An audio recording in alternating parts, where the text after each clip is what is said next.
الحمد لله وحده الذي نصر عبده. أما بعد، فقد قال الله تبارك وتعالى: قل إن كنتم تحبون الله فاتبعوني يحببكم الله ويغفر لكم ذنوبكم. صدق اللہ العظیم. معزز و مکرم سامعین و ناظرین، آج میری تقریر کا عنوان ہے سنت نبوی صلی اللہ علیہ وسلم کی اہمیت و افادیت. سامعین باتمکین، اللہ تبارک و تعالی نے انبیاء کے امام، نبی ذی احترام، حضور خیر الانام سیدنا محمد الرسول اللہ صلی اللہ علیہ وسلم کو تمام قیامت تک آنے والی انسانیت کے لیے آئیڈیل اور نمونہ بنا دیا ہے. ان کے طریقے پر فوز و فلاح کا دار و مدار رکھا ہے، ان کے اسوے کو اپنانے کی تاکید کی ہے، انہی کے بتائے ہوئے طریقے پر چلنے کو لازم قرار دیا ہے، ان کی سنتوں کے دامن کو مضبوطی سے تھامنے کا حکم دیا ہے. آخر کیوں؟ تو سنو، اس لیے کہ یہی راہ ذیشان ہے، یہی مطلوب و مقصود ایمان ہے، اسی میں فلاح و انس و جان ہے، اسی پر چلنے والا کامیاب و کامران ہے، یہی عشق خدا اور رسول کا حقیقی میزان ہے، یہی قرینہ رضا رحمان ہے. جیسا کہ میرے اللہ کا فرمان ہے: قُلْ إِن كُنتُمْ تُحِبُّونَ اللَّهَ فَاتَّبِعُونِي يُحْبِبْكُمُ اللَّهُ وَيَغْفِرْ لَكُمْ ذُنُوبَكُمْ. اور یہ بھی سن لو، جو میرے آقا کی سنتوں سے انجان ہے وہ دنیا میں بھی بڑا پریشان ہے، وہ اپنی زندگی کے ہر مرحلے میں حیران ہے، اور جو میرے آقا کی سنتوں کا منکر ہے اس کے لیے نیران ہے. اس کے لیے میرے آقا کا واضح بیان ہے: فمن راغب عن سنتی فلیس منی.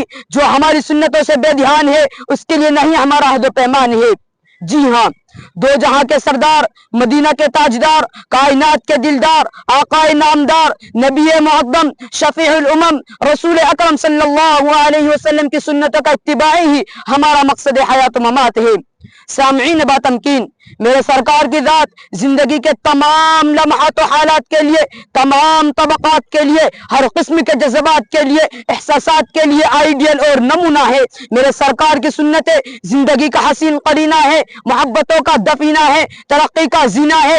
اسی لیے تو میں کہتا ہوں، اگر تم دولت مند تاجر ہو تو مکہ کے تاجر پہن کے خزینے دار کو دیکھو، اگر تم مہمان ہو تو ابو ایوب انصاری کے گھر میں اترنے والے مہمان مدینہ کو دیکھو، اگر تم قیدی ہو تو شیخ ابو طالب کے قیدی کو دیکھو، اگر تم استاد ہو تو درسگاہ کے سپاہ کے استاد و معلم کو دیکھو، اگر تم شاگرد ہو تو روح الامین کے سامنے بیٹھنے والے پر ایک نظر دوڑاؤ، اگر تم واعظ و مقرر و ناصح ہو تو مسجد نبی کے منبر پر کھڑے ہونے والے اس خطیب کے صدائے دل نواز سے سبق حاصل کرو، اگر تم جوان ہو تو مکہ میں بکری چرانے والے اس عظیم انسان کی سیرت پڑھو.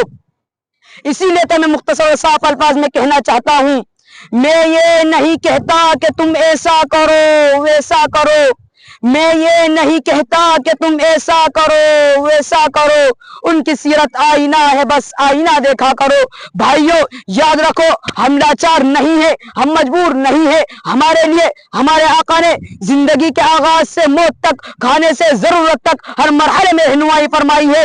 اسی لیے سنتوں کو دیکھتے جاؤ اور اس پر عمل کرتے جاؤ، اور چھوڑ دو دنیا کی دھتکاری ہوئی تہذیب کو، مغرب کی لعنت برتنے والے تمدن کو، فلم ایکٹر، کرکٹ پلیئروں کی چال چلن کو.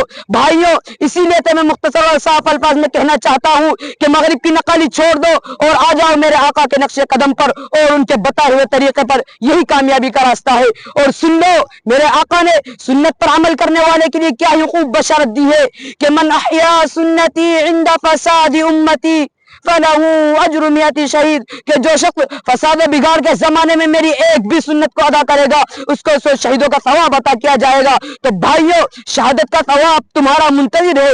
اسی لیے میں آخر میں بس اتنا کہنا چاہتا ہوں کہ سارے دروں کو چھوڑ کر ایک در پہ پڑھ کے دیکھ، سارے دروں کو چھوڑ کر ایک در پہ پڑھ کے دیکھ، پانی ضرور نکلے گا ایڑی رگڑ کے دیکھ.